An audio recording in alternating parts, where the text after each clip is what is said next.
ശിവന്റെ വിശ്വസ്ത വാഹനം എന്ന നിലയിലും രസികനായ വ്യക്തി എന്ന നിലയിലും നന്ദിയെ നമുക്കെല്ലാവർക്കും അറിയാം. എന്നാൽ അദ്ദേഹത്തെക്കുറിച്ചുള്ള അതിശയിപ്പിക്കുന്ന വസ്തുതകൾ നിങ്ങൾക്കറിയാമോ?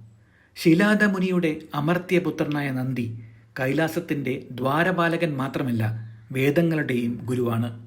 അദ്ദേഹത്തിന് അതുല്യമായ സിദ്ധിയുണ്ട്. അദ്ദേഹത്തിന്റെ ജ്ഞാനം വളരെ ശക്തമായിരുന്നു. മാതാ പാർവതിയും ശിവനും അദ്ദേഹത്തെ എല്ലാ ഭൂതഗണങ്ങളുടെയും നേതാവാക്കി. അദ്ദേഹം ഒരു ഭക്തൻ മാത്രമല്ല, ഒരു അധ്യാപകൻ കൂടിയായിരുന്നു. സനാതന കുമാരന്മാരുടെ ഗുരുവായിരുന്നു അദ്ദേഹം. പതഞ്ജലിയെ യോഗ പഠിപ്പിച്ചതും നന്ദിയായിരുന്നു. അദ്ദേഹത്തിന്റെ പഠിപ്പിക്കലുകൾ ഇന്നും നന്ദിത സമ്പ്രദായത്തിലൂടെ തുടരുന്നു. എന്നാൽ ഏറ്റവും അത്ഭുതകരമായ വിശ്വാസം ഇതാണ്. വിയറ്റ്നാമിൽ ചാം ഹിന്ദുക്കൾ എന്നറിയപ്പെടുന്ന ഒരു സമൂഹമുണ്ട്. അവർ വിശ്വസിക്കുന്നത് മരണശേഷം അവരുടെ ആത്മാക്കൾ അലഞ്ഞു തിരിയുന്നില്ല, പകരം അവരുടെ ആത്മാക്കളെ വിയറ്റ്നാമിൽ നിന്നും ഇന്ത്യയുടെ പുണ്യഭൂമിയിലേക്ക് കൊണ്ടുപോകുന്നു എന്നതാണ്. അത് നന്ദിയല്ലാതെ മറ്റാരുമല്ല.